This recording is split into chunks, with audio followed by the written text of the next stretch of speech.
అట్లా అదృష్టం అనుకోవాలి. ఎందుకంటే మన డ్రై ఏరియాలో మనం ఎన్ఆర్ఈజీలో పెట్టిన మొక్కలు కానీ చాలా మటుకు అవి పెంచి 3-4 ఏళ్ళ తర్వాత అవి డ్రై అయిపోయి మంచి మొక్కలు దొరక్క మంచి వెరైటీ దొరక్క కూడా మీరు నష్టపోయిన రైతులను చాలా మంది చూస్తాను కదా.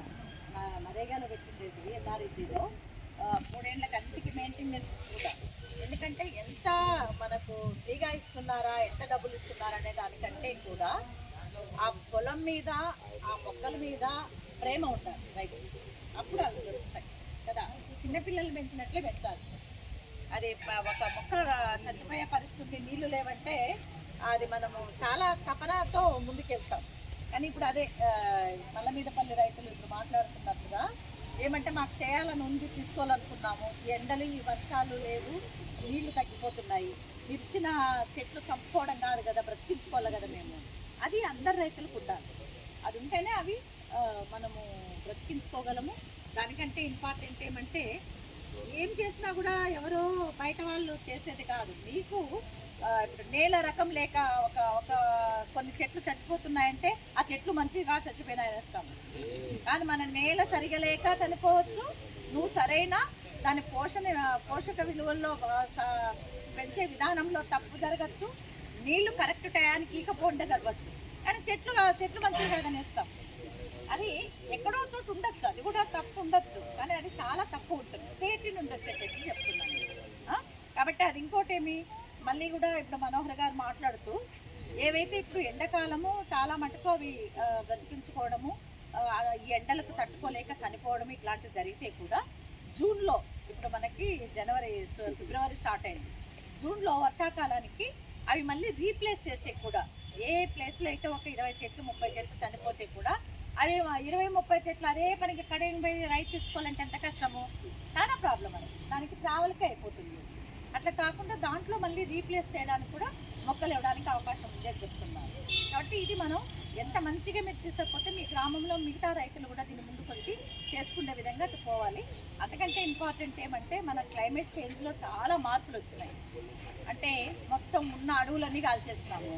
మన గ్రామానికి దగ్గర ఉండే అడవులు ఏమీ లేవు, తగలబెట్టేస్తున్నాం. ఇప్పుడు జనవరికి మొదలైనాయి, పోతుంటే చాలా చోట్ల చూస్తుంటాము. దాంతోపాటే పశువులకు గడ్డి లేకుండా చేసుకున్నాము. ఉన్న చెట్లు ఏమేమి ఉంటాయి అవంటే ఫారెస్ట్ డిపార్ట్మెంట్ కావచ్చు, మన ఊర్లో ఉన్న వ్యక్తులు కావచ్చు, మొత్తము నరికేశాము. దాంట్లో రీప్లేస్లో ఈ పంటలు పెట్టిన దానివల్ల మన గ్రామానికి దగ్గరున్న వ్యవసాయ భూముల్లో కూడా మనం మొక్కలు పెడితే దానివల్ల మన క్లైమేట్లో వచ్చిన మార్పులు కూడా కొంత మనం కాపాడిన వాళ్ళు అవుతాం. దానివల్ల మీకు ఒక్కరికే కాదనమాట. అంతకంటే ఇంపార్టెంట్ ఏమంటే ఎక్కువ వాటర్ని యూజ్ చేసే పంటలు, వరి ఇట్లాంటివి కాకుండా పండ్ల మొక్కలు పెంచితే నీకు లాంగ్ టర్మ్లో వచ్చేదానికంటే కూడా నువ్వు ఇంటర్ క్రాప్స్ పెట్టుకోవచ్చు. ఆ పండ్ల మొక్కలు పండ్లు మీ చేతికి వచ్చేంత వరకు కూడా ఇంటర్ క్రాప్స్ చాలా పెడుతున్నారు. దానికి ఉదాహరణ మన సిద్ధారెడ్డి అన్నయ్య. ఆయన అసలు ఎంత ఎక్సలెంట్గా చేస్తున్నాడు. ఆయన పొలంలో ఆయన, తర్వాత అక్కడ శివరామరెడ్డి కదా, వీళ్ళిద్దరు చేస్తున్న వాళ్ళ పొలంలో పోయి చూడాలన్నా మీరు నెక్స్ట్ ఒకసారి. ఈయన పెంచే విధానంలో ఒక మధ్యలో వాళ్ళ ఇంటికి కావాల్సింది ఒక్కటి కూడా కొనరు. ఈవెన్ ఆవాల దగ్గర నుండి వాళ్ళే పెట్టుకుంటారు. నమ్ముతామా మన ఏరియాలు అట్లా వస్తాయని? మన ఏరియాలు ఇవి రావలే అని ఏమి పండించాం, అన్నీ కూడా పురుగు మందులతో తీసుకొస్తాం.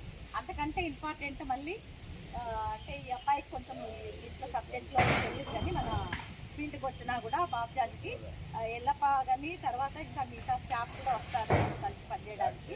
ప్రతి ఒక్కరూ దయచేసి రిక్వెస్ట్ చేసేది ఏమంటే పురుగు మందులు కొట్టకుండా మీకు నాటి ఆవులు ఊర్లో ఉంటే గంజు సేకరించి మీరు డబ్బాలో పెట్టుకుంటే దాన్ని ద్రవజీవామృతం తయారు చేయించడము.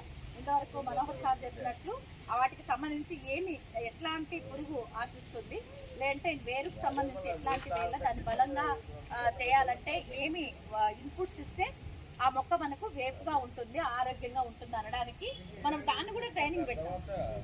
ఒక పొలంలోనే పెట్టేసాం, లేదంటే మల్లయ్యగారిపల్లి దగ్గర కాబట్టి రైతులందరికీ కూడా అక్కడికే వెళ్ళి వేరే ఆఫీసర్స్ని కూడా పిలిపించి డెమోలాగా మనం అక్కడే అంటే ఏమేమి మొక్కలకి ఎట్లాంటి హార్టికల్చర్ ఎక్స్పర్ట్ కూడా పిలిపించి ఎట్లాంటి డిసీజెస్ వస్తాయి, దాన్ని నివారించడానికి మన దగ్గర ఏమీ ఆలోచనలు ఉన్నాయి, దాన్ని ఇంకా మనం ఎట్లా ఇంప్రూవ్ చేసుకోవాలా. ఎందుకంటే మీరందరూ కూడా వింటుంటారు చిరుధాన్యాలు ఆర్గానిక్ ఫార్మింగ్ అంటే పురుగు మందులు లేకుండా వ్యవసాయం చేసే ఏవైతే ఉన్నాయో ఆ ప్రోడక్ట్కి ఖచ్చితంగా ఆ ప్రొడ్యూస్ ఏమైతే ఉన్నాయో అవన్నీ కూడా చాలా వాల్యూ ఉన్నాయి.